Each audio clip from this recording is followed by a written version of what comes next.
انہوں نے بمشکل حلق تر کیا اور سر جھکا کر کہا کلثوم۔ کلثوم دونوں بچوں کو لے کر گھر سے بھاگ گئی۔ نازیہ بیگم کی آنکھیں حیرت سے پھیل گئی۔ انہوں نے بے یقینی سے شوہر کی طرف دیکھا، جیسے ان کی بات سمجھنے میں دقت پیش آ رہی ہو۔ وہ ایک قدم پیچھے ہٹی۔ کیا؟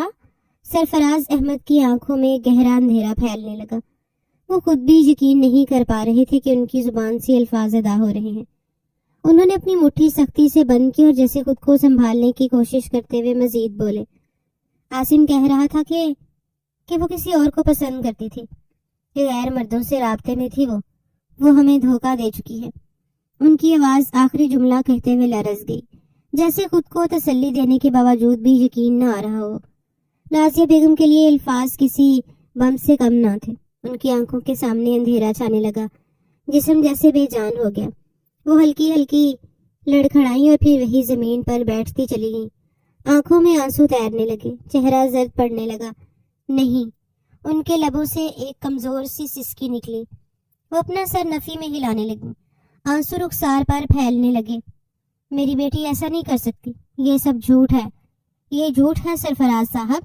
ان کی آواز میں دکھ، بے یقینی اور ماں کی بے بسی سب شامل تھا۔ میری طبیعت خراب نہیں ہو سکتی، ایسا ممکن نہیں، میری کلثوم معصوم ہے۔ وہ جیسے لڑ پڑی تھی۔ ایک ماں سے زیادہ اپنی اولاد کو کوئی نہیں جانتا۔ میری بیٹی نہیں ہے ایسی۔ سرفراز احمد کی سانسیں اکھڑنے لگیں۔ ان کے ہاتھوں سے چہرہ مسلا اور آنکھیں بند کر لیں۔ سرفراز احمد کی سانسیں اکھڑنے لگیں۔ ان کے ہاتھ بے اختیار لرز رہے تھے۔ انہوں نے اپنے کانپتے ہاتھوں سے چہرہ مسلا اور آنکھیں بند کر لیں، جیسے حقیقت سے نظریں چرا رہے ہوں۔ میں بھی یہی سوچ رہا ہوں نادیہ، مگر عاصم جھوٹ کیوں بولے گا؟ وہ رو رہا تھا، کہہ رہا تھا کہ کلثوم نے دھوکہ دیا، وہ ہمیں چھوڑ کر چلی گئی، ہمیں ذلیل کر دیا، میرے بچے بھی لے گئی۔ وہ مرد ہو کر رو رہا تھا، یہ کوئی معمولی بات نہیں ہے۔ ان کا لہجہ بھیگا ہوا تھا۔ نازیہ بیگم نے جھٹ سے ان کے ہاتھ تھام لیے، آنکھوں میں التجا تھی، بے یقینی تھی۔ نہیں سرفراز صاحب، ایسا مت کہیے۔ ہماری کلثوم، وہ جو اپنی عزت پر آنچ نہیں آنے دیتی تھی، وہ جو ہمیشہ کہتی تھی کہ بیوی کو شوہر کا مان رکھنا چاہیے، وہ کیسے ایسا کر سکتی ہے؟ وہ ہچکیاں لے کر رونے لگی، ہاتھ زمین پر مار کر سسکنے لگی۔ میری بیٹی ایسا نہیں کر سکتی، وہ میری گڑیا ہے سرفراز صاحب، میری پرورش میں کوئی کمی نہیں تھی، وہ ایسا قدم اٹھا ہی نہیں سکتی، وہ یقین سے بولی تھی۔ سرفراز احمد نے کوئی جواب نہیں دیا۔ وہ دونوں ہاتھوں سے چہرہ ڈھانپ کر بیٹھے رہے۔ کمرے میں ایک سناٹا چھا گیا، مگر اس سناٹے میں ان دونوں کے دلوں کی چیخیں گونج رہی تھیں۔ حقیقت ہے، بوڑھے ماں باپ کی آدھی کمر تو اس وقت ہی ٹوٹ جاتی ہے جب بیٹی رخصت ہوتی ہے، پر اگر پھر یہ معلوم ہو جائے کہ بیٹی گھر سے بھاگ گئی، اس وقت تو ماں باپ کی موت واقع ہو جاتی ہے۔ ابھی وہ دونوں اپنے ہی غم میں ڈوبے ہوئے تھے جب اچانک سیڑھیوں پر بھاری قدموں کی چاپ سنائی دی، جیسے کوئی بے حد بوجھل دل کے ساتھ نیچے آ رہا ہو۔ ہانیہ کی آنکھیں سرخ ہو رہی تھیں، چہرہ آنسوؤں سے تر تھا، وہ گھبرائی ہوئی تھی، اس کی سانس اکھڑی ہوئی تھی، ہاتھ کانپ رہے تھے۔ اس کے ذہن میں وہی ایک پیغام گونج رہا تھا جو ابھی چند لمحے پہلے کلثوم کا آیا تھا۔ وہ لاؤنج میں داخل ہوتے ہی سرفراز احمد کو دیکھ کر بے اختیار تیزی سے آگے بڑھی۔ بابا، کلثوم باجی کا میسج آیا، سب کچھ تباہ ہو گیا۔ اس کی آواز کانپ رہی تھی، آنکھوں میں خوف تھا، جیسے زمین اس کے پیروں تلے سے کھسک چکی ہو۔ سرفراز احمد جو پہلے ہی سکتے میں بیٹھے تھے، فوراً اپنی جگہ سے کھڑے ہو گئے۔ ان کی آنکھوں میں ایک نئی پریشانی ابھری۔ وہ ایک قدم آگے بڑھے اور سخت لہجے میں بولے، کیا میسج آیا ہے؟ فوراً دکھاؤ۔ اس نے بے چین ہو کر اپنے ماں باپ کے بھیگے چہرے دیکھے تھے۔ کیا انہیں پہلے ہی پتہ چل چکا تھا؟ جو کارنامہ اس کی بہن نے انجام دیا تھا، اس کو بے حد افسوس ہوا تھا۔ ہانیہ نے لرزتے ہاتھوں سے موبائل نکالا، اس کی آنکھوں میں آنسو مسلسل گر رہے تھے۔ اس نے میسج کھولا اور کانپتی ہوئی آواز میں پڑھنا شروع کیا۔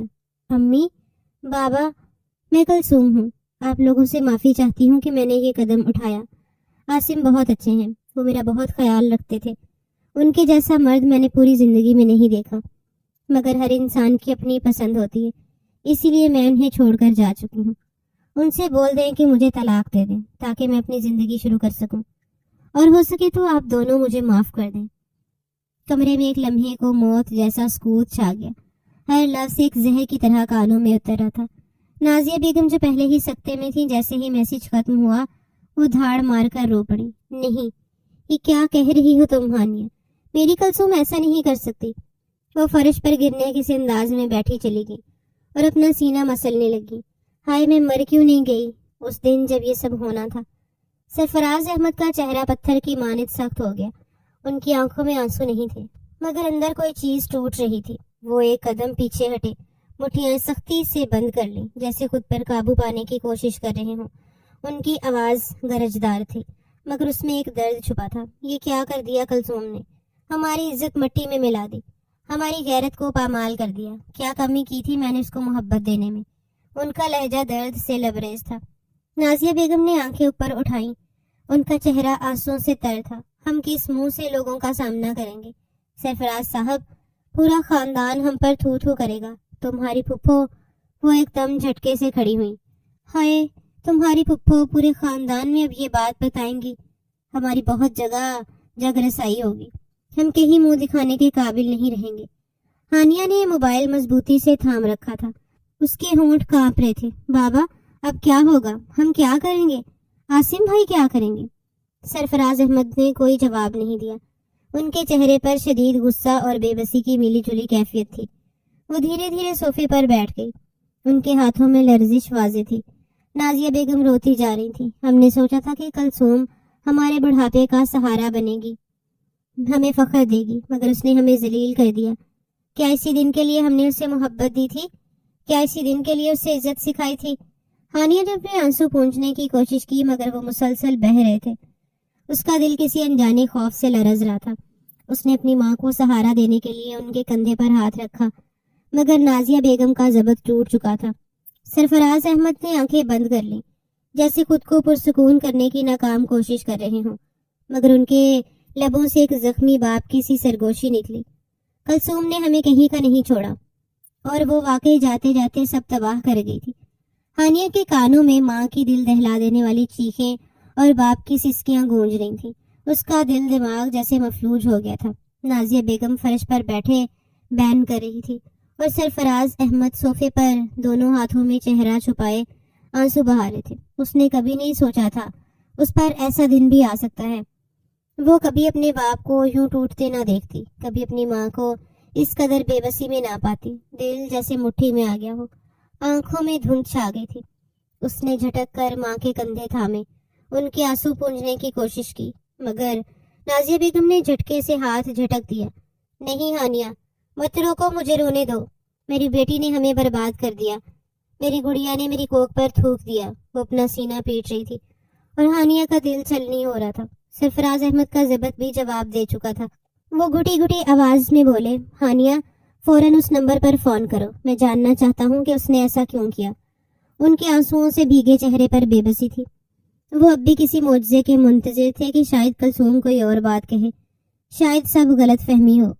وہ ایک باپ تھے، لیکن اب ان کی ہمت ختم ہو رہی تھی۔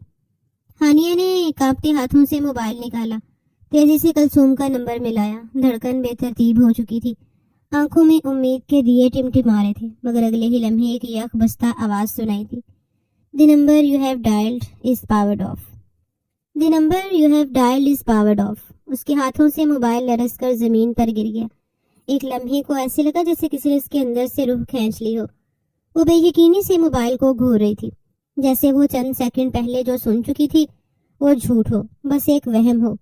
بند ہے، اس کے لبوں سے بمشکل نکلا۔ سرفراز احمد کی آنکھوں میں گہری ویرانی پھیل گئی، جیسے ان کے وجود کا کوئی حصہ مر گیا ہو۔ نازیہ بیگم نے چہرہ اٹھایا، ان کی آنکھوں میں بے بسی کی انتہا تھی۔ اس نے واقعی ہمیں چھوڑ دیا سرفراز صاحب، وہ ہمیں مٹی میں ملا کر جا چکی ہے۔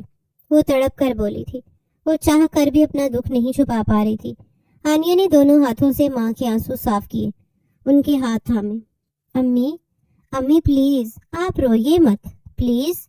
اس کی اپنی آواز لرز رہی تھی، مگر وہ خود کو مضبوط ظاہر کر رہی تھی۔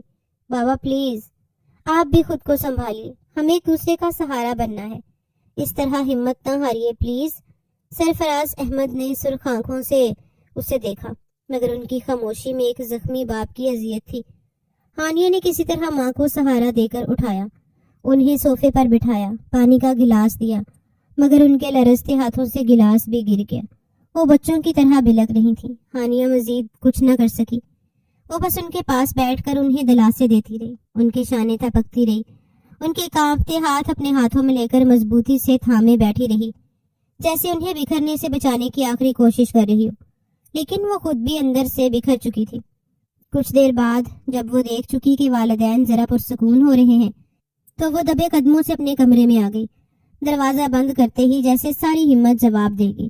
اس نے سر دونوں ہاتھوں میں تھاما اور زمین پر بیٹھی چلی گئی، آنکھوں سے آنسو تیزی سے بہنے لگے، حلق میں ایک گہرا درد اترنے لگا۔ کلثوم باجی، آپ نے ایسا کیوں کیا؟ ہم سب کو آپ روڈ پر لے آئی ہیں، اپنے ساتھ ساتھ آپ نے مجھے بھی برباد کر دیا ہے، اب کون کرے گا مجھ سے شادی؟ اس کا دل درد سے پھٹ رہا تھا، وہ سسکیاں لے کر رونے لگی۔ اس کی بہن اس کی سب سے اچھی دوست، جس کے ساتھ وہ ہر بات شیئر کرتی تھی، جس کے ساتھ ہر خوشی ہر غم بانٹا تھا، وہ کیسے کوئی اتنا بڑا راز چھپا سکتی تھی؟ مجھے کچھ نہیں معلوم تھا، کچھ بھی نہیں۔ اس نے ہاتھوں سے چہرہ ڈھانپ لیا، وہ دن رات کی وہ تمام باتیں یاد کرنے لگی، وہ ہنسی مذاق، وہ خوشی کے لمحات، وہ راتوں کو راز و نیاز کی گفتگو، وہ چھوٹے چھوٹے جھگڑے، سب کچھ ذہن میں ایک فلم کی طرح چلنے لگا تھا، مگر کہیں بھی کوئی ایسی بات، کوئی ایسا اشارہ، کوئی ایسی چیز نہ ملی جو یہ بتا سکے کہ کلثوم کسی اور کے بارے میں سوچ رہی تھی، کسی اور کو پسند کرتی تھی۔ کیوں نہیں بتایا کلثوم باجی؟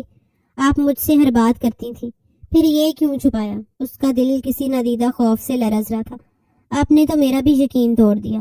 وہ سر گھٹنوں میں چھپا کر بچوں کی طرح بلکنے لگی تھی، دل اندر سے مردہ ہو گیا۔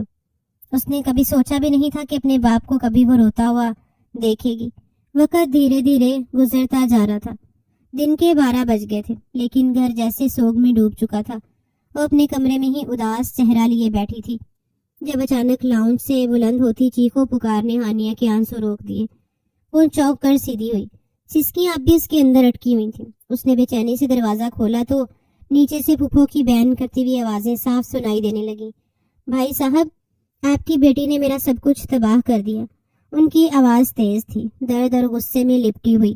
اس کو معلوم تھا اب یہ تماشا تو ہونا ہی ہے۔ ہانیہ نے گھبرا کر تیزی سے سیڑھیاں اتری، اس کا دل زور زور سے دھڑکنے لگا۔ جیسے ہی وہ لاؤنج میں پہنچی، اس کی نظر سیدھا پھپھو زرمین پر گئی تھی، جو صوفے پر بیٹھی بین کر رہی تھی۔ چہرہ آنسوں سے تر تھا، آنکھیں سرخ ہو چکی تھی۔ ان کے دائیں طرف سرفراز صاحب تھے، ہاتھ جوڑے، نظریں جھکی ہوئی۔ نازیہ بیگم بھی ان کے برابر میں بیٹھی آنسو بہا رہی تھی، مگر لبوں پر التجا تھی۔ پھپھو، ہانیہ کے لب کانپے مگر اس کی آواز اس شور میں دب گئی۔ میرے شوہر نے مجھ پر تھوک دیا سرفراز بھائی۔ زرمین بیگم کی چیختی ہوئی آواز نے کمرے کی فضا کو مزید بوجھل کر دیا۔ وہ کہہ رہے ہیں کہ میں کسی گھٹیا خاندان سے عورت بیاہ کر لایا ہوں، جہاں کی بیٹیاں نہ عزت دیکھتی ہیں نہ غیرت۔ وہ کہہ رہے ہیں کہ میں نے تم جیسی عورت سے شادی ہی کیوں کی۔ نہیں بہن، ایسا مت کہو۔ سرفراز صاحب کی آواز کپ کپائی۔ ہم خود شرمندہ ہیں، مگر کلثوم ایسا نہیں کر سکتی، وہ ایسی نہیں تھی، ایسی نہیں تھی۔ زرمین بیگم نے تیزی سے آنسو پونجھے اور تڑپ کر انہیں دیکھا۔ پھر یہ سب کیا ہے؟ کیا یہ میں نے کیا ہے یا پھر میری بیٹی نے کیا ہے؟ وہ تنزیہ بولی تھی۔ آپ کی بیٹی نے صرف ہمارے پوتے ہی نہیں چھینے سرفراز بھائی، اس نے ہمارے گھر سے 25 تولہ سونا بھی چوری کیا ہے۔ بتائیے اس کی کیا وضاحت ہے؟ یہ سنتے ہی ہانیہ کے قدموں تلے زمین نکل گئی۔ اس نے بے یقینی سے باپ کی طرف دیکھا۔ نازیہ بیگم کی سسکیاں تھم گئیں، وہ پھٹی پھٹی آنکھوں سے اپنی نند کو دیکھنے لگی۔ نہیں، یہ غلط فہمی ہے، سرفراز صاحب نے سر نفی میں ہلایا۔ ہاں، وہ اس بات کو دل کے کسی کونے میں قبول کر چکے تھے کہ ان کی بیٹی بھاگ گئی ہے، لیکن اس بات کو ماننے کا سوال ہی پیدا نہیں ہوتا تھا، کیونکہ ان کی بیٹی چور نہیں تھی۔ ان کی آواز میں تھکن، شرمندگی اور دکھ سب کچھ جھلک رہا تھا۔ کلثوم ایسا نہیں کر سکتی، ہر باپ کے لیے اس کی بیٹی معصوم ہوتی ہے۔ سرفراز بھائی، زرمین بیگم تنزیہ ہنسی، جو آنسوؤں میں بھیگی ہوئی تھی، مگر حقیقت یہ ہے کہ آپ کی بیٹی چور نکلی، بے وفا نکلی، بد کردار نکلی۔ اب اس چوری کا حساب آپ لوگوں کو دینا ہوگا۔ بہن، ہم آپ سے معافی مانگتے ہیں۔ نازیہ بیگم نے آنچل سے آنسو پونجھے، ان کی آواز میں لرزش تھی۔ ہمیں سمجھ نہیں آ رہا کہ یہ سب کیسے ہوا۔ ہمیں تو علم بھی نہیں تھا کہ وہ کسی کو پسند کرتی تھی۔ یہ باتیں اب مجھے مت سناؤ۔ پھپھو کا لہجہ سخت تھا۔ میرے گھر میں قیامت آ چکی ہے۔ میرے شوہر نے کہہ دیا ہے کہ جب تک وہ 25 تولہ سونا واپس نہیں آئے گا، وہ مجھ سے بات نہیں کریں گے۔ وہ غصے اور بے بسی کے ملے جلے جذبات میں بولتی جا رہی تھی۔ اب یہ آپ لوگوں کی ذمہ داری ہے کہ وہ زیور واپس کریں، ورنہ میں خود پورے خاندان کے سامنے آ کر سب کو بتا دوں گی کہ آپ کی بیٹی نے میرے بیٹے کے ساتھ کیا کیا ہے۔ نہیں بہن، ایسا مت کرنا۔ سرفراز صاحب کی آنکھوں میں التجا تھی۔ ہم کچھ نہ کچھ کریں گے، مگر خدا کے لیے ہمیں تھوڑا وقت دو۔ ہانیہ اپنی جگہ سن کھڑی تھی۔ اس کی آنکھوں کے سامنے اندھیرا چھانے لگا۔ کلثوم باجی نے صرف محبت میں گھر نہیں چھوڑا تھا، وہ سونا بھی لے کر گئی تھی۔ یہ کیسے ممکن تھا؟ وہ انہیں اتنے قریب سے جانتی تھی، مگر یہ سب؟ پھپھو ابھی بھی بلک رہی تھی۔ بہن، میں اب کیا کر سکتا ہوں؟ سرفراز صاحب نے شکستہ آواز میں کہا، نظریں زمین پر جمائے ہوئے۔ اس میں میرا کیا قصور؟ کلثوم تمہارے گھر سے بھاگی ہے، اگر کچھ غلط کر رہی تھی تو تم مجھے پہلے بتاتی۔ وہ آخر اب پھٹ پڑے تھے۔ یہ سوال ان کے دل میں بار بار آ رہا تھا۔ پھپھو نے آنسو پونجے اور دکھ سے انہیں دیکھا۔ کیا بتاتی بھائی صاحب؟ ان کی آواز غصے اور دکھ کا عجیب امتزاج تھی۔ میں نے خود اسے اپنے ساتھ اپنے عاشقوں سے بات کرتے دیکھا تھا، مگر میں نے سوچا اپنی بچی ہے، سمجھ جائے گی، مگر وہ کسی کے ہاتھ نہیں آئی، اور اب دیکھیے اس نے مجھے کہاں لا کھڑا کیا۔ نازیہ بیگم نے روتے ہوئے سر اٹھایا۔ اللہ کی قسم ہمیں کچھ خبر نہیں تھی۔ ان کا دل پھٹنے کے قریب آ گیا تھا، مگر مجھے تو سب سہنا پڑ رہا ہے۔ پھپھو کی آواز بلند ہو گئی۔ میرا شوہر مجھ پر تھوک رہا ہے، خاندان میں میری عزت خاک میں مل گئی، میرا بیٹا دن رات خون کے آنسو رو رہا ہے۔ کیا میں سب کی حقدار تھی؟ میرے معصوم پوتوں کو بھی وہ بدبخت لے گئی۔ سرفراز صاحب نے لب بھینچ لیے۔ ان کا چہرہ کسی مجسمے کی طرح سخت ہو گیا۔ پھپھو ایک دم ان کے قدموں میں بیٹھ گئی۔ بھائی صاحب، میری مدد کریں۔ میری جھولی میں خاک ڈال دی ہے آپ کی بیٹی نے، مگر آپ اس کا ازالہ کر سکتے ہیں۔ سرفراز صاحب حیرانی سے انہیں دیکھنے لگے۔ کیا مطلب؟ پھپھو نے لمبا سانس لیا اور دھیمے مگر ٹھوس لہجے میں بولی، ہانیہ کو میرے بیٹے کے نکاح میں دے دیں، یہی ایک مسئلے کا حل ہے، یہاں ہر معاملہ دب سکتا ہے۔ یہ سنتے ہی نازیہ بیگم کا رونا تھم گیا۔ ہانیہ جیسے پتھر کی ہو گئی اور سرفراز صاحب کی آنکھیں حیرت سے پھیل گئیں۔ استغفر اللہ۔ سردار صاحب ایک جھٹکے سے کھڑے ہو گئے۔ تم جانتی ہو تم کیا کہہ رہی ہو؟ زندہ بہن کے شوہر سے کبھی بہن شادی نہیں کر سکتی۔ پھپھو نے ان کے قدم پکڑ لیے۔ ہم نے فتویٰ لے لیا ہے بھائی صاحب۔ ان کی آواز میں التجا تھی۔ غائبانہ طلاق دی جا سکتی ہے، بس آپ ہاں کر دیں۔ سرفراز صاحب کے چہرے پر بے یقینی تھی۔ وہ پیچھے ہٹے، مگر پھپھو کا اصرار بڑھتا چلا گیا۔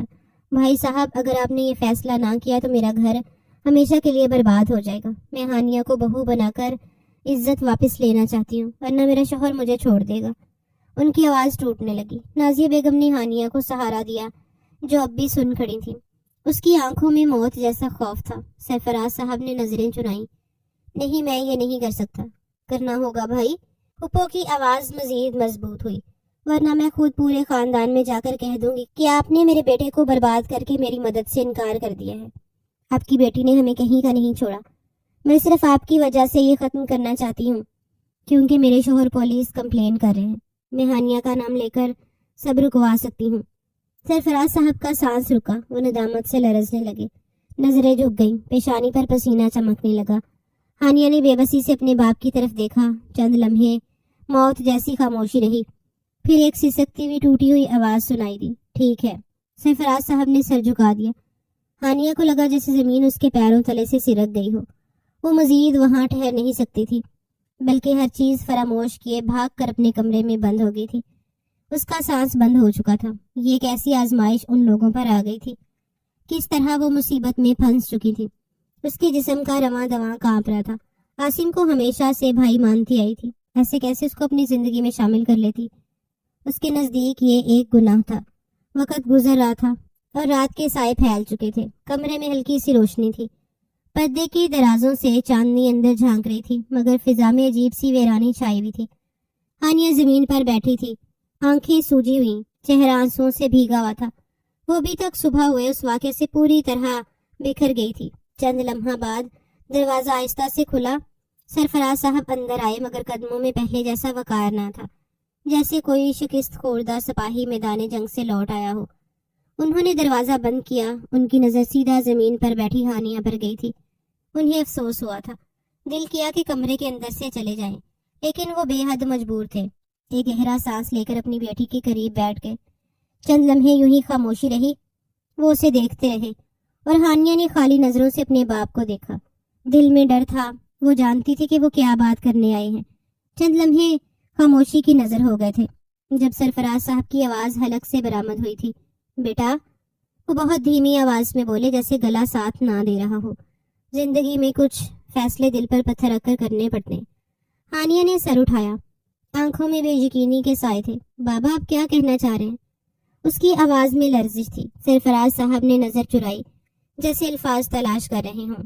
ہانیہ، تم جانتی ہو کہ ہمارے خاندان کی عزت پر کتنا بڑا داغ لگ چکا ہے۔ تمہاری پھپھو کا گھر برباد ہو رہا ہے، ہم پر تھو تھو ہو رہی ہے، میں کہیں منہ دکھانے کے قابل نہیں رہا۔ ہانیہ کے دل میں خوف کا ایک طوفان اٹھا۔ بابا، آپ مجھ سے کیا چاہتے ہیں؟ اس نے دھڑکتے دل کے ساتھ پوچھا تھا۔ انہوں نے اس کا ہاتھ تھاما۔ ان کے ہاتھ ٹھنڈے تھے جیسے سارا خون نچوڑ لیا گیا ہو۔ بیٹا، اگر تم نکاح کے لیے ہاں کر دو تو سب کچھ ٹھیک ہو سکتا ہے۔ ہانیہ کو لگا جیسے کسی نے اس کی روح نچوڑ لی ہو۔ وہ فوراً پیچھے ہٹی۔ بابا، یہ آپ کیا کہہ رہے ہیں؟ وہ باجی کے شوہر ہیں، اب وہ تمہاری باجی کے شوہر نہیں رہے۔ ان کی آواز میں ایک عجیب سی سختی تھی۔ ہم نے طلاق کا فتویٰ لے لیا ہے۔ ہانیہ کا دماغ سن ہو گیا۔ وہ بے یقینی سے اپنے باپ کو دیکھ رہی تھی۔ بابا، یہ غلط ہے، یہ کیسے ہو سکتا ہے؟ سرفراز صاحب کا چہرہ دکھ سے جھک گیا۔ بیٹا، میری عزت کا سوال ہے، اگر تم نے انکار کیا تو ہمارا نام ہمیشہ کے لیے مٹی میں مل جائے گا، لوگ ہمیں جینے نہیں دیں گے، تمہاری پھپھو ہمیں تباہ کر دے گی، وہ رشتے کا ہر لحاظ بھلا دے گی۔ ہانیہ کی آنکھوں میں آنسو تیرنے لگے۔ بابا، کیا آپ اپنی بیٹی کی خوشی پر عزت کو ترجیح دے رہے ہیں؟ انہوں نے گہرا سانس لیا، آنکھوں میں آنسو بھر آئے۔ بیٹا، میں ایک باپ ہوں، میرا کلیجہ کٹ رہا ہے، مگر میرے پاس کوئی اور راستہ نہیں۔ اگر تم نے انکار کیا تو میں یہ صدمہ برداشت نہیں کر پاؤں گا۔ ہانیہ کا دل کانپ گیا۔ اس نے اپنے باپ کو کبھی اتنا بے بس نہیں دیکھا تھا۔ تم جانتی ہو بیٹا، میں نے ہمیشہ تمہیں نازوں سے پالا ہے، میں تمہاری آنکھوں میں ایک آنسو بھی برداشت نہیں کر سکتا، مگر آج میری عزت تمہارے ایک فیصلے پر منحصر ہے۔ میں تم سے کچھ نہیں مانگتا، بس ایک بار میری خاطر ہاں کر دو۔ ہانیہ بے بسی سے باپ کو دیکھتی رہی۔ آنسو اس کے گالوں پر لڑکنے لگے۔ وہ اندر سے چیخ رہی تھی مگر زبان خاموش تھی۔ ٹھیک ہے بابا، اس نے ہارے ہوئے لہجے میں کہا، میں نکاح کے لیے ہاں کر دیتی ہوں۔ سرفراز صاحب نے تھکے ہوئے انداز میں اس کے سر پر ہاتھ رکھا۔ اللہ تمہیں خوش رکھے بیٹا، تم نے اپنے باپ کی لاج رکھ لی۔ مگر ہانیہ جانتی تھی وہ آج ہمیشہ کے لیے ٹوٹ چکی ہے۔ اس کا دل بکھر چکا تھا۔ اس نے کبھی نہیں سوچا تھا کہ وہ ایسے مقام پر بھی پہنچ سکتی ہے۔ جس انسان کو ہمیشہ بہنوئی کی نظر سے دیکھا تھا وہی اب اس کا شوہر بننے والا تھا۔ وقت جیسے ایک پل میں گزر گیا تھا۔ ایک ہفتہ، صرف 7 دن، لیکن ہانیہ کے لیے 7 سال سے بھی زیادہ بھاری لگے تھے۔ اس کا ہر بار دل کیا کہ وہ احتجاج کرے، اس رشتے کے لیے انکار کر دے، لیکن ہر بار باپ کی جھکی ہوئی گردن، ماں کی آنسو بھری آنکھیں، پھپھو کی طنزیہ باتیں اور خاندان والوں کے تانے اسے مجبور کر دیتے کہ وہ کچھ نہ کہے۔ اس ہفتے میں وہ کتنی بار کمرے میں بند ہو کر چیخی تھی، کتنی راتیں ایسی تھیں جب وہ سجدے میں گر کر اللہ سے دعا کرتی رہی کہ کوئی معجزہ ہو جائے، مگر کچھ نہیں بدلا۔ اور آج اس کا نکاح تھا۔ سفید چادر، سادگی سے سجی ہوئی بیٹھک، درمیان میں رکھی گئی میز اور ایک طرف بیٹھے مولوی صاحب۔ ہر چیز جیسے کسی خواب کا حصہ لگ رہی تھی، مگر یہ خواب نہیں تھا، یہ حقیقت تھی، تلخ حقیقت۔ ہانیہ سر جھکائے بیٹھی تھی، اس کے ہاتھ لرز رہے تھے، آنکھیں سرخ تھیں، جیسے رات بھر جاگنے کے بعد بھی سکون نہ ملا ہو۔ سامنے عاصم بیٹھا تھا، سنجیدہ چہرہ، چوڑا سینہ، دراز قد، گلے میں سیاہ چادر ڈالے، سفید لباس میں جیسے کوئی مجسمہ تراشا گیا ہو۔ وہ خوبصورت تھا، بلا کا حسین، مگر آج ہانیہ کے لیے اس کا کوئی مطلب نہیں تھا۔ مولوی صاحب نے نکاح کا خطبہ پڑھنا شروع کیا اور ہر لفظ ہانیہ کے دل پر پتھر کی مانند لگ رہا تھا۔ ہانیہ سرفراز، آپ کا نکاح عاصم علی کے ساتھ مہر کی رقم اتنی مقرر کر کے کیا جا رہا ہے، کیا آپ کو قبول ہے؟ کمرے میں خاموشی چھا گئی، سب نظریں جھک گئیں، صرف ہانیہ کی ماں کی سسکیاں سنائی دے رہی تھیں۔ ہانیہ نے ہونٹ بینچ لیے، اس کی آنکھوں سے آنسو ٹپک کر دوپٹے میں جذب ہونے لگے۔ مولوی صاحب نے دوبارہ سوال دہرایا، بیٹا قبول ہے؟ ہانیہ کے لب کپ کپ آئے، وہ بولنا نہیں چاہتی تھی، وہ رک جانا چاہتی تھی، مگر باپ کی نظریں اس کے دل پر ہتھوڑے کی طرح برس رہی تھیں۔ قبول ہے، آواز لرزتی ہوئی نکلی جیسے کوئی روح تڑپ کر آزاد ہو رہی ہو۔ دوبارہ کہیے بیٹا۔ ہانیہ نے سر اٹھایا، اپنی ماں کی طرف دیکھا جو دوپٹے میں منہ چھپائے رو رہی تھی، باپ کی طرف دیکھا جو خاموشی سے آنکھیں بند کیے بیٹھے تھے۔ قبول ہے۔ اب جیسے سب کچھ ختم ہو چکا تھا، جیسے وہ لمحہ تھا جب قیدی کو زنجیریں پہنا دی جاتی ہیں۔ مولوی صاحب نے تیسری بار دہرایا، اور ہانیہ نے بمشکل ہونٹ ہلائے۔ قبول ہے۔ دستخط ہو چکے تھے، نکاح مکمل ہو چکا تھا، سب نے مبارکباد دینی شروع کر دی، مگر ہانیہ کے لیے کسی سوگ کی خبر تھی۔ عاصم نے سنجیدگی سے سر جھکایا، نکاح نامے پر دستخط کیے اور پھر نگاہ بھر کر ہانیہ کو دیکھا۔ وہ جانتا تھا کہ اس لڑکی کی آنکھوں میں خواب نہیں، صرف زبردستی کی پرچھائیاں ہیں، مگر وہ کچھ نہ بولا، بس خاموشی سے سر جھکا کر بیٹھ گیا۔ لیکن اس کی آنکھوں میں کچھ تھا، کچھ ایسا جو ہانیہ کو ٹھٹکنے پر مجبور کر رہا تھا۔ نہ جانے کیوں اسے کچھ مختلف لگ رہا تھا، کچھ ایسا جو ایک راز کی مانے تھا، لیکن فی الحال وہ خاموش رہی تھی کیونکہ ارد گرد کافی مہمان موجود تھے۔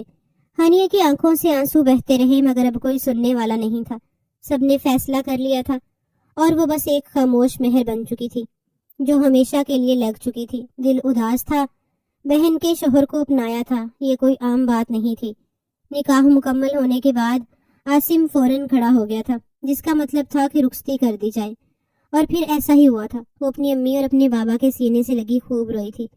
اس کا دل بہت زیادہ ڈرا ہوا تھا، کہیں نہ کہیں اسے خطرہ محسوس ہو رہا تھا۔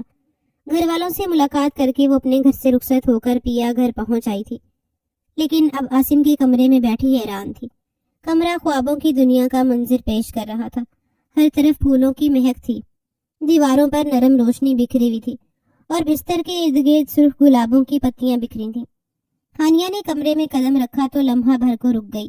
وہ کسی قید خانے کی امید کر رہی تھی، مگر یہاں سب کچھ خوشیوں بھرا تھا، جیسے یہ کسی اور کے لیے سجایا گیا ہو۔ وہ گھبرا کر پلٹی، جیسے کسی لمحے کوئی طوفان آ جائے گا، جیسے ابھی عاصم آئے گا اور اس پر طنز کے تیر برسانا شروع کر دے گا، مگر کچھ نہیں ہوا۔ وقت آہستہ آہستہ سرک رہا تھا اور وہ الجھی ہوئی سی کھڑی تھی۔ تھوڑی دیر بعد دروازہ آہستہ سے کھلا اور عاصم اندر داخل ہوا۔ سفید شلوار قمیض میں ملبوس، کثرتی جسم، بلند قامت اور ہاتھ میں سرخ گلابوں کا گلدستہ لیے وہ کسی شہزادے سے کم نہیں لگ رہا تھا۔ ہانیہ نے بے یقینی سے اسے دیکھا، اس کے چہرے پر خوشی تھی، آنکھوں میں چمک۔ وہ آ کر اس کے قریب بیٹھ گیا اور گلدستہ اس کی طرف بڑھایا۔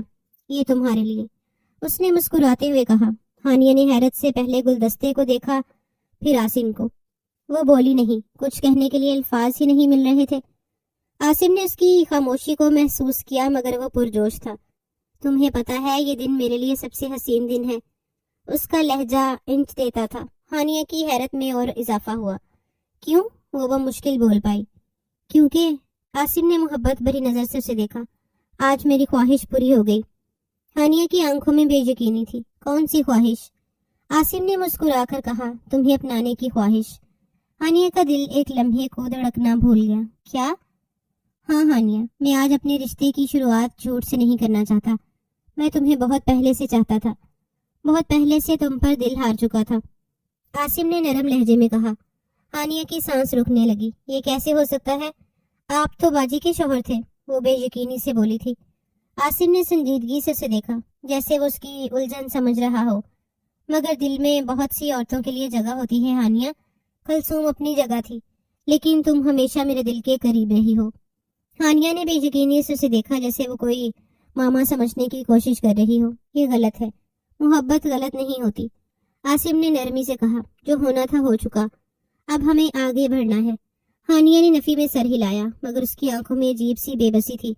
وہ کچھ بولنا چاہتی تھی مگر الفاظ کہیں کھو گئے تھے۔ عاصم نے اس کا ہاتھ تھامنا چاہا مگر اس نے پیچھے کر لیا۔ یہ سب مجھے سمجھ نہیں آ رہا، وہ مدھم آواز میں بولی۔ تمہیں سمجھنے کی ضرورت نہیں، صرف محسوس کرنے کی ضرورت ہے، عاصم نے مسکرا کر کہا۔ ہانیہ نے سر جھکا لیا۔ وہ خود کو کسی جال میں پھنسا ہوا محسوس کر رہی تھی، جہاں راستے تو تھے مگر روشنی کہیں نہیں تھی۔ اس کی باتیں اس کے سر سے گزر رہی تھیں۔ ایسا کیسے ممکن ہو سکتا تھا؟ وہ حیران تھی۔ چند لمحے گزرے تو عاصم کو جیسے اپنی جلد بازی کا احساس ہو گیا تھا، لیکن وہ کیا کرتا؟ اس کے جذبات ہانیہ کے لیے بہت ہی خالص تھے، وہ چاہ کر بھی خود کو روک نہیں پایا تھا۔ چند لمحے بعد وہ دھیمی آواز میں بولا تھا، جاؤ کپڑے تبدیل کر لو، میں بھی بدل کر آتا ہوں، پھر آرام سے بات کریں گے۔ وہ ہلکے سے مسکرا کر بولا اور کمرے سے نکل گیا۔ ہانیہ نے گہری سانس لی، جیسے اپنے اندر کے تمام الجھنوں کو نکالنے کی کوشش کر رہی ہو۔ وہ دھیرے دھیرے چلتی ہوئی الماری کی طرف بڑھی، مگر اس کے قدم اچانک رک گئے۔ اس کی نظر دیوار پر پڑی، جہاں مدھم روشنی میں کچھ عجیب سا دکھائی دے رہا تھا۔ وہ فوراً قریب گئی اور چونک کر دیکھا دیوار پر خون کے چھینٹے۔ اس کا دل زور زور سے دھڑکنے لگا۔ خون کے یہ دھبے خشک ہو چکے تھے، جیسے انہیں وہاں موجود مدت ہو چکی ہو۔ وہ بے یقینی سے آگے بڑھی، لرزتے ہاتھوں سے دیوار کو چھوا۔ خون کے دھبے سخت ہو چکے تھے، جیسے کسی پرانی یاد کا گہرا زخم ہو۔ یہ خون یہاں کیوں ہے؟ وہ زیر لب بڑبڑائی۔ دل میں ہزاروں سوالات ابھر رہے تھے۔ یہ کس کا خون تھا؟ یہ نشان کیوں ابھی تک موجود تھے؟ اگر یہاں کچھ غلط ہوا تھا تو کسی نے اس کا ذکر کیوں نہیں کیا؟ ہانیہ کے ذہن میں جھماکا سا ہوا۔ کلثوم! وہ فوراً پیچھے ہٹی، جیسے کسی اسیب زدہ چیز کو چھو لیا ہو۔ کہیں یہ کلثوم کے جانے سے جڑا کوئی راز تو نہیں؟ اس نے دیوار کی طرف دیکھتے ہوئے بے چینی سے لب کاٹے۔ نہیں، یہ میرا وہم ہوگا۔ اس نے خود کو تسلی دینے کی کوشش کی، مگر دل نہیں مان رہا تھا۔ اس کا دماغ تیزی سے کام کر رہا تھا۔ کلثوم باجی نے میسج کے بعد کوئی رابطہ کیوں نہیں کیا؟ وہ ہمیشہ ہر بات مجھ سے شیئر کرتی تھی، تو پھر ایسی کوئی بات کیوں کبھی نہیں کہی؟ اگر وہ واقعی کسی کو پسند کرتی تھی تو وہ کم از کم مجھے تو بتاتی۔ ہانیہ نے اپنا ماتھا تھام لیا۔ سب کچھ اتنا تیزی سے ہوا تھا کہ وہ کچھ بھی سمجھنے سے قاصر تھی۔ اس نے ایک جھرجھری لی اور خود کو سنبھالنے کی کوشش کی۔ پہلے کپڑے تبدیل کر لوں، اس نے خود سے کہا اور تیزی سے وارڈروب کھولی۔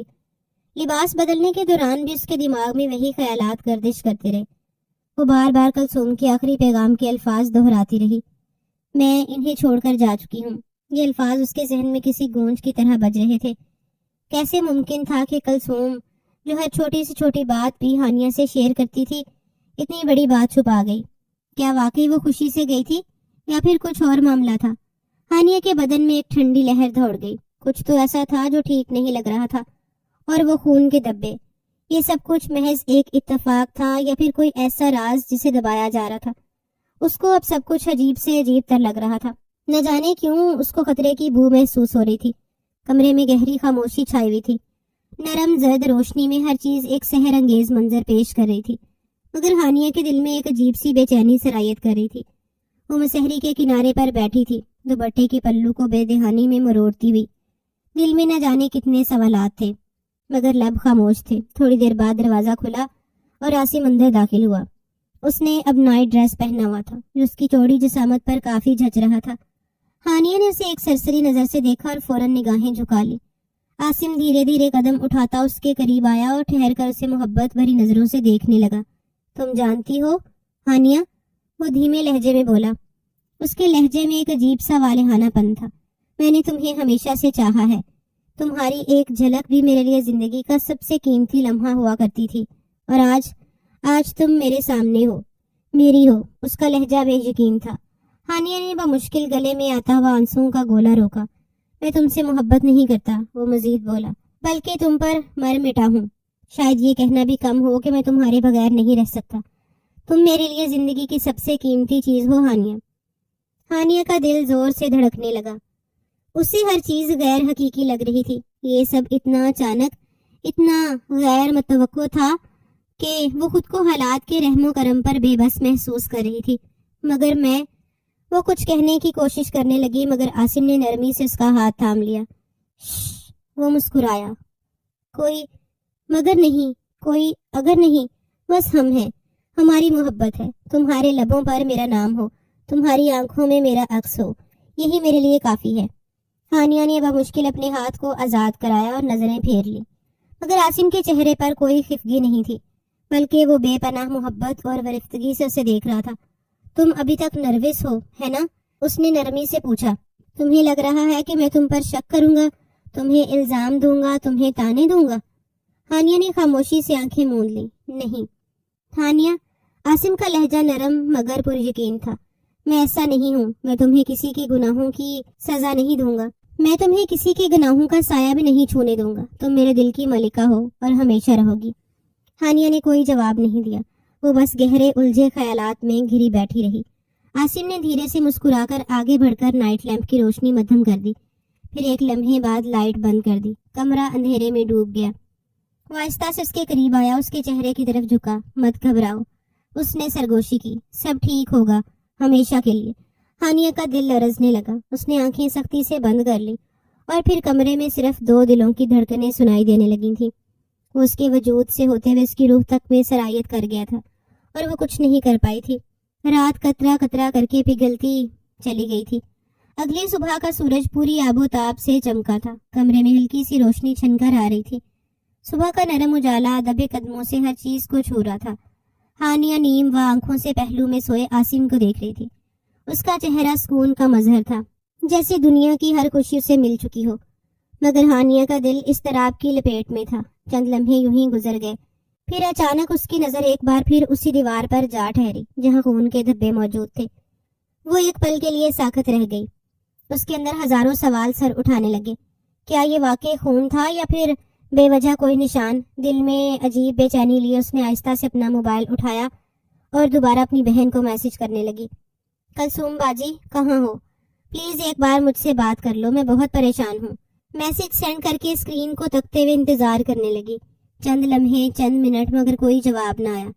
وہ دل گرفتہ ہو گئی، دل میں ایک عجیب سی گھبراہٹ سرایت کرنے لگی۔ بالآخر وہ بستر سے اتری اور واش روم چلی گئی۔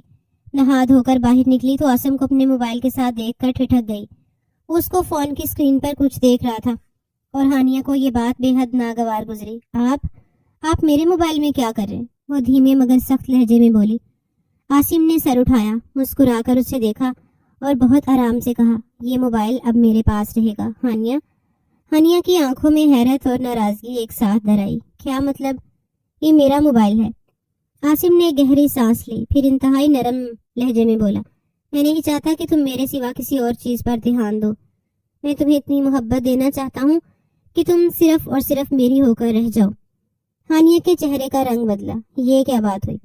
آپ میرا موبائل کیوں لے رہے ہیں؟ عاصم اٹھا، اس کے قریب آیا اور محبت بھری نظروں سے اسے دیکھتے ہوئے کہنے لگا، کیونکہ مجھے تم پر حق ہے ہانیہ، اور مجھے اچھا نہیں لگتا کہ تم کسی اور سے رابطے میں رہو۔ ہانیہ کا دل جیسے کسی نے مٹھی میں لے لیا ہو۔ وہ کچھ لمحے خاموشی سے اسے دیکھتی رہی، پھر دھیرے سے بولی، لیکن یہ زیادتی ہے، آپ میرے موبائل پر حق جتا رہے ہیں۔ عاصم نے مسکراتے اس کی ٹھوڑی کو نرمی سے چھوا۔ یہ محبت ہے ہانیہ، اور تم دیکھنا جلد ہی تمہیں بھی میری محبت کا اندازہ ہو جائے گا۔ ہانیہ نے نگاہیں چرائیں، دل میں ایک نیا خوف ابھرا، مگر وہ چپ ہو گئی، کیونکہ ابھی اس کے پاس بولنے کے لیے الفاظ نہیں تھے، لیکن وہ عجیب سی کیفیت سے دوچار ہو چکی تھی۔ اس کو عاصم کا یہ انداز بالکل بھی اچھا نہیں لگا تھا، مگر وہ بے حد مجبور تھی، اسی لیے چپ ہو گئی۔ 2 دن کا عرصہ بیت گیا تھا۔ ولیمے کی رسم دھوم دھام سے منائی گئی تھی۔ لاؤنج میں نیم گرم روشنی پھیلی ہوئی تھی۔ قالین پر بچھے گہرے رنگ کے صوفے پر بیٹھے سب افراد کسی نہ کسی بات پر مصروف تھے۔ ہانیہ کا 2 دن بعد میکے جانے کا وقت آن پہنچا تھا اور یہ رسم نبھانا ضروری تھا، مگر عاصم کے چہرے پر ناگواری واضح تھی۔ بیٹا جاؤ، اپنی بیوی کو اس کے ماں باپ سے ملا لاؤ، یہ رسم ہوتی ہے، عاصم کی ماں نے نرم لہجے میں کہا۔ عاصم جو صوفے پر آلتی پالتی مارے بیٹھا تھا سیدھا ہوا اور فوراً بولا، کوئی ضرورت نہیں ہے، میں ہانیہ کو کہیں بھیجنا نہیں چاہتا۔ ہانیہ نے چونک کر اسے دیکھا۔ اس کے لہجے میں ضد تھی، پر آنکھوں میں ایک الگ تاثر، جیسے وہ اسے خود سے دور کرنے کا تصور بھی نہیں کر سکتا تھا۔ مگر بیٹا یہ رسم ہے، ہر لڑکی اپنی شادی کے بعد 2 دن بعد میکے جاتی ہے، پھپھو نے سمجھانے والے انداز میں کہا۔ میرے لیے کوئی رسم اہم نہیں ہے امی، ہانیہ جہاں بھی جائے گی میرے ساتھ جائے گی، اور میں اسے اکیلا کہیں بھیجنے والا نہیں ہوں، عاصم نے 2 ٹوک لہجے میں کہا، اور ہانیہ نے بے یقینی سے اسے دیکھا۔ یہ کیا بات ہوئی عاصم؟ اس کی ماں کی آواز میں حیرت تھی۔ ہانیہ کوئی قیدی تھوڑی ہے۔ عاصم کی آنکھوں میں ایک چمک ابھری، جیسے وہ کسی اپنے قیمتی اثاثے کی حفاظت کر رہا ہو۔ میرے لیے وہ سب کچھ ہے ماں، میں نہیں چاہتا کہ وہ کہیں اور رہے، بس میرے ساتھ رہے۔ ہانیہ کا دل دھڑک اٹھا۔ یہ محبت تھی یا کوئی اور جذبہ، وہ سمجھ نہیں پائی، مگر اتنا ضرور محسوس ہوا کہ عاصم کے اندر اسے لے کر ایک عجیب دیوانگی تھی۔ بیٹا تم ایسا نہیں کر سکتے، اس کی ماں کی آواز میں سختی آئی۔ یہ ایک رسم ہے، اسے نبھانا پڑے گا۔ عاصم نے گہری سانس لی، اپنی انگلیاں آپس میں پھنسا کر چند لمحے خاموش رہا، پھر ایک نظر ہانیہ پر ڈالی، جو بے حد پریشان بیٹھی تھی۔ وہ بے بسی سے کبھی اپنی ساس کو کبھی عاصم کو دیکھ رہی تھی۔ ٹھیک ہے لے جاتا ہوں، وہ آخر کار ہار مان گیا، مگر اس کے لہجے میں عجیب سختی تھی۔ ہانیہ نے حیرانگی سے اسے دیکھا، جبکہ اس کی ماں نے سکھ کا سانس لیا۔ عاصم اٹھا اور ہاتھ بڑھا کر ہانیہ سے کہا، چلو، لیکن یاد رکھو زیادہ دیر وہاں نہیں رہنا۔ ہانیہ نے سہم کر اس کی طرف دیکھا، پھر دھیرے سے اس کے ساتھ کھڑی ہو گئی۔ عاصم نے اس کی کلائی تھامی مضبوطی سے، جیسے وہ اسے اپنی گرفت سے آزاد نہیں کرنا چاہتا تھا۔ جب وہ گھر سے باہر نکلے، ہانیہ نے گہری سانس لی۔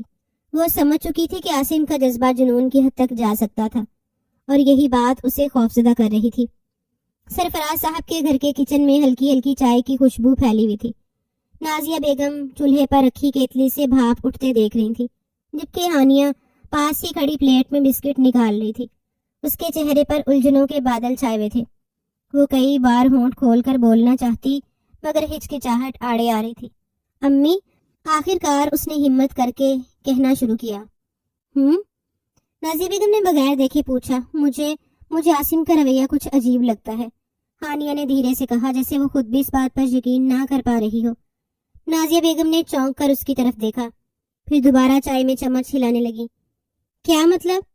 ہانیہ نے خشک ہونٹوں پر زبان پھیری اور بولی، وہ مجھے کہیں جانے نہیں دینا چاہتا امی۔ جب پھپھو نے کہا کہ مجھے میکے بھیج دو تو اس کا چہرہ دیکھنے والا تھا، جیسے میں کہیں جا کر واپس نہ آؤں گی۔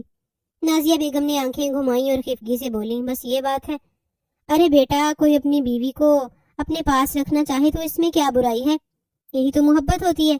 شاید وہ کلثوم کی وجہ سے ایسا کر رہا ہے، مگر امی، محبت اور جنون میں فرق ہوتا ہے، ہانیہ نے بے بسی سے کہا۔ اور پھر وہ خون کے دھبے؟ نازیہ بیگم نے چونک کر اس کی طرف دیکھا۔ کون سے دھبے؟ عاصم کے کمرے کی دیوار پر، ہانیہ نے جلدی سے کہا۔ بہت پرانے لگ رہے تھے۔ مجھے سمجھ نہیں آ رہا امی، کچھ تو غلط ہے۔ نازیہ بیگم نے گہری سانس لی اور ہاتھ میں پکڑا چمچ زور سے پلیٹ پر مارا۔ چپ کر جاؤ ہانیہ، ان کے لہجے میں سختی آ گئی۔ چپ کر جاؤ ہانیہ، یہ سب تمہاری فضول سوچیں ہیں، میں تمہیں کہہ رہی ہوں، تم بے وجہ کا شک کر رہی ہو۔ ہانیہ نے حیران ہو کر ماں کو دیکھا۔ مگر امی، مجھے لگتا ہے کہ… کچھ مت سوچو، نازیہ بیگم نے غصے سے اس کی بات کاٹ دی۔ تمہیں یہ اندازہ بھی ہے کہ عاصم کتنا اچھا لڑکا ہے، تمہیں سکون دے رہا ہے، تمہیں یہ چاہتا ہے اور تمہوں کے فضول وہم پال رہی ہو۔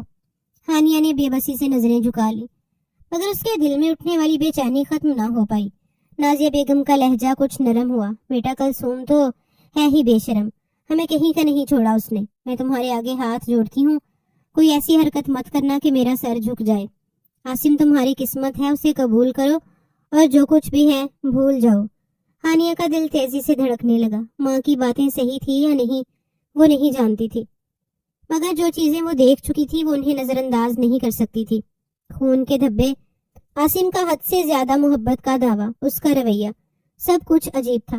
ٹھیک ہے امی، اس نے ہلکی آواز میں کہا، مگر اس کا دل گواہی دے رہا تھا کہ کچھ نہ کچھ ضرور چھپا ہوا تھا، کچھ ایسا جس کا اسے پتہ لگانا ضروری تھا، ورنہ معاملہ بگڑ سکتا تھا۔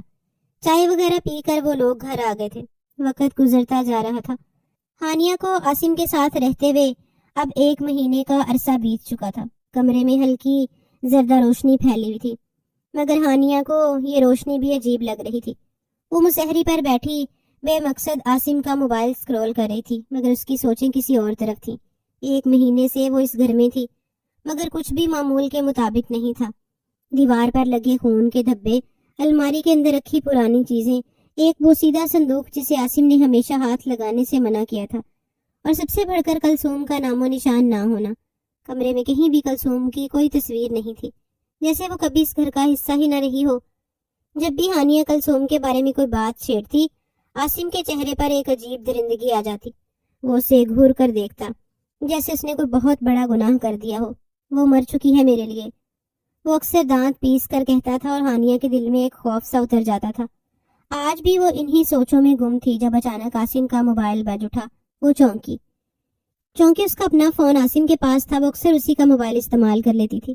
اسکرین پر کوئی انجان نمبر جگمگا رہا تھا۔ اس نے ایک لمحے کے لیے سوچا کہ فون نہ اٹھائے، مگر پھر جانے کیوں اس کے دل میں بے چینی سی پیدا ہوئی۔ جھجکتے ہوئے اس نے کال ریسیو کر لی۔ اب اس نے ہیلو بولا ہی تھا جب ایک آواز اسپیکر سے برآمد ہوئی۔ یہ تم ہو ہانیہ؟ دوسری طرف سے ایک کانپتی ہوئی مگر جانی پہچانی آواز ابھری۔ ہانیہ کا دل جیسے ایک لمحے کے لیے رک سا گیا۔ باجی؟ وہ ہکلا گئی۔ ہاں میں ہوں۔ کلثوم کی سسکیوں میں ڈوبی آواز سنائی دی۔ مجھے معلوم تھا کہ تم عاصم کا فون استعمال کرتی ہو، تم مجھ سے مل سکتی ہو؟ وہ چھوٹتے ہی پوچھ بیٹھی تھی۔ ہانیہ سکتے میں آ گئی۔ آپ کہاں ہیں؟ آپ کو معلوم ہے کہ یہاں کیا قیامت گزر چکی ہے، سب آپ کو مردہ سمجھ چکے ہیں۔ مجھے سب پتا ہے ہانیہ، کلثوم کی آواز مزید لرزنے لگی۔ میں تم سے زیادہ کچھ نہیں کہہ سکتی، بس اتنا کہوں گی کہ تم مجھ سے مل لو، ایک بار سب سمجھ آ جائے گا۔ ہانیہ کے دل میں ایک دم خوف کی لہر دوڑ گئی۔ یہ ممکن نہیں ہے باجی، آپ واپس آ جائیں، سب آپ کا انتظار کر رہے ہیں۔ اماں بابا سب پریشان ہیں۔ نہیں ہانیہ، کلثوم تقریباً چیخ پڑی، میں واپس نہیں آ سکتی، اور تمہیں بھی سمجھنا چاہیے کہ جو کچھ تمہارے ساتھ ہو رہا ہے وہ عام بات نہیں ہے۔ پلیز مجھ سے ریسٹورنٹ میں آ کر مل لو، میں وہیں تمہارا انتظار کروں گی۔ ہانیہ کی سانسیں بے ترتیب ہونے لگیں۔ عاصم کی غیر معمولی حرکات، دیواروں پر خون کے دھبے، کلثوم کی گمشدگی، یہ سب ایک دوسرے سے جڑا ہوا لگ رہا تھا۔ وہ سخت کشمکش میں تھی، اور اب اس طرح کلثوم کا انداز اس کو سخت بے چینی میں مبتلا کر رہا تھا۔ باجی، اگر عاصم کو پتہ چل گیا تو؟ اس نے دھیرے سے پوچھا۔ اسے پتہ نہیں چلنا چاہیے، کلثوم نے تیزی سے کہا۔ اگر وہ جان گیا کہ تم مجھ سے ملی ہو تو ہانیہ، تمہیں اندازہ نہیں وہ کیا کر سکتا ہے۔ ہانیہ کے رونگٹے کھڑے ہو گئے۔ عاصم کے سنجیدہ سخت گیر چہرے کا تصور اس کے دماغ میں ابھرا۔ اچھا میں آؤں گی، اس نے کانپتی آواز میں کہا اور فوراً فون بند کر دیا۔ اس کے ہاتھ برف کی طرح سرد ہو رہے تھے۔ وہ جانتی تھی کہ وہ ایک بہت بڑا قدم اٹھانے جا رہی ہے، مگر اسے سچ جاننا تھا، چاہے اس کے لیے اسے کوئی بھی قیمت کیوں نہ چکانی پڑتی۔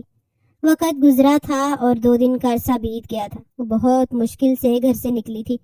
ڈاکٹر کا بہانہ کر کے وہ اس ریسٹورنٹ میں پہنچ آئی جس کا ایڈریس اس کو کلثوم نے سینڈ کیا تھا۔ ریسٹورنٹ کے دروازے پر پہنچ کر ہانیہ نے گہری سانس لی۔ دل جیسے پسلیوں سے ٹکرانے لگا تھا۔ اس نے ادھر ادھر دیکھا، ماحول سادہ مگر پرسکون تھا۔ اندر قدم رکھا تو سامنے کلثوم بیٹھی نظر آئی۔ وہ نحیف لگ رہی تھی، آنکھوں کے گرد ہلکے گہرے تھے، چہرے پر تھکن کے آثار نمایاں تھے۔ جیسے ہی ہانیہ نے اسے دیکھا، اس کی آنکھیں نم ہو گئیں۔ باجی، وہ تیزی سے آگے بڑھی اور کلثوم کے سینے سے لگ گئی۔ دونوں بہنیں ایک دوسرے سے لپٹ کر رو پڑی تھیں۔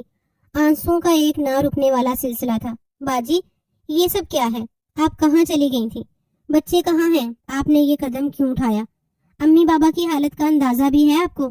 ہانیہ نے ایک ساتھ کئی سوال کر ڈالے۔ کلثوم نے لرزتے ہاتھوں سے اس کے آنسو پونجھے مگر خود بھی ضبط نہ کر سکی۔ ہانیہ، یہ سب مجھ سے عاصم نے کروایا ہے۔ ہانیہ حیرت سے اچھل پڑی۔ کیا؟ عاصم نے؟ کلثوم نے گہری سانس لی اور آنکھیں بند کر کے ماضی میں جھانکنے لگی۔ وہ تمہیں پہلے سے پسند کرتا تھا ہانیہ، لیکن وہ صرف تمہاری شکل جانتا تھا، نام نہیں۔ جب وہ تعلیم مکمل کر کے لندن سے واپس آیا تو اس نے اپنی ماں سے کہا کہ اسے ماموں کی بیٹی سے شادی کرنی ہے۔ پھپھو نے بنا سوچے سمجھے میرا رشتہ طے کر دیا اور شادی ہو گئی۔ لیکن جب وہ پہلی بار میرے سامنے آیا تو اس کی آنکھوں میں خوشی نہیں تھی، حیرت اور جھنجھلاہٹ تھی۔ کلثوم کا لہجہ بھر آ گیا۔ شادی کی رات ہی اس نے کہہ دیا تھا کہ یہ کون ہے؟ میں تو تمہیں پسند نہیں کرتا، میں تو تمہاری بہن کو پسند کرتا ہوں، وہ میری محبت ہے۔ ہانیہ سن ہو گئی۔ یہ تم کیا کہہ رہی ہو؟ ہانیہ، یہی حقیقت تھی۔ 3 سال تک میں نے اس کی نفرت سہی۔ وہ مجھے ہر پل یہ احساس دلاتا رہا کہ میں وہ نہیں ہوں جس سے وہ محبت کرتا تھا۔ میں تھک چکی تھی۔ وہ بے وجہ مجھ پر ہاتھ اٹھاتا تھا، میرے بچوں کو کوستا تھا۔ یہی وجہ تھی کہ میں نے ہار مان لی۔ میں نے اس سے التجا کی کہ مجھے آزاد کر دے، مجھے اس جبر کی زندگی سے نکال دے، اور تب اس نے کہا طلاق لے لو، چلی جاؤ، میں ہانیہ سے شادی کرنا چاہتا ہوں۔ ہانیہ کا خون کھولنے لگا۔ میں اس شخص کو زندہ نہیں چھوڑوں گی۔ وہ سمجھتا کیا ہے خود کو؟ کسی کی زندگی برباد کرنا، پھر محبت کے نام پر سب جائز سمجھنا۔ کلثوم نے اس کے ہاتھ تھام لیے۔ ہانیہ، نہیں، نفرت کے جذبات میں مت بہہ جاؤ۔ عاصم نے بھی اپنی محبت کے بغیر 3 سال گزارے، وہ بھی اذیت میں تھا، اور سچ کہوں تو تمہیں جتنی محبت اس نے دی ہے وہ کسی کے نصیب میں کم ہی آتی ہے۔ ہانیہ خاموش ہو گئی۔ کلثوم نے اس کے پیٹ کی طرف اشارہ کیا۔ اور اب تم اس کے بچے کی ماں بننے والی ہو ہانیہ۔ ہانیہ کا دل جیسے رک سا گیا۔ یہ حقیقت جو 2 دن پہلے ہی اس پر کھلی تھی، آج جیسے ایک نئی صورت میں سامنے آئی تھی۔ اور ہاں، مجھے پتا تھا کہ تم عاصم کا فون استعمال کرتی ہو، کیونکہ پھپھو مجھ سے رابطے میں رہتی ہیں۔ وہ اپنے پوتوں سے ملنے آئی تھیں اور مجھے وہاں کی خبر بھی دیتی ہیں۔ ہانیہ نے آنکھیں موند لیں۔ دل عجیب کشمکش میں تھا۔ غصہ، بے بسی، محبت، سب کچھ ایک ساتھ محسوس ہو رہا تھا۔ وہ کافی دیر تک اس کے پاس بیٹھی رہی تھی اور کلثوم اس کو یہی سمجھاتی رہی تھی کہ زندگی اسی کا نام ہے۔ میں نے آج تم سے ملاقات اسی لیے کی ہے کہ میں تمہیں آگاہ کرنا چاہتی ہوں کہ میں بھی اپنی زندگی میں آگے بڑھ چکی ہوں۔ پھپھو نے ہی میرے لیے ایک رشتہ تلاش کیا ہے۔ میں اب اس کی زندگی میں لوٹ کر نہیں آ سکتی، کیونکہ اگر میں آئی تو وہ مجھے سمیت تمہیں بھی ختم کر دے گا، اور میں نہیں چاہتی کہ کچھ بھی ہو۔ اسی لیے تم اپنے گھر کو سنبھالو، اب جو ہو چکا ہے اسے بھول جاؤ۔ اور وہ بھی خاموش ہو گئی تھی، کیونکہ وہی عاصم سے محبت کرنے لگی تھی۔ اس 1 مہینے میں جتنی محبت اس شخص نے اس کو دی تھی، وہ اس کی محبت کو فراموش نہیں کر سکتی تھی۔ وہ خاموشی سے اٹھی، کلثوم کو گلے لگایا اور دروازے کی طرف بڑھ گئی۔ آج کلثوم سے ملاقات کے بعد کافی پریشانیاں اس کی دور ہو گئی تھیں۔ وہ خوش تھی کہ اس کی بہن آگے بڑھ گئی ہے، اسی لیے اس نے بھی اپنے شوہر کی ہر غلطی کو معاف کر کے اس کے سنگ ایک نئی دنیا شروع کی تھی۔ محبت ہمیشہ راستے میں آزمائشیں لاتی ہے، کبھی غلط فیصلوں کے ذریعے، کبھی غلط وقت کے ذریعے، مگر محبت کا اصل مقصد قربانی ہے، معافی ہے اور سب سے بڑھ کر نیا آغاز ہے۔ ہانیہ جانتی تھی کہ اس کا ماضی بدل نہیں سکتا، مگر وہ اپنے حال اور مستقبل کو اپنی مرضی سے سنوار سکتی تھی، اور شاید یہی محبت کی سب سے بڑی طاقت تھی۔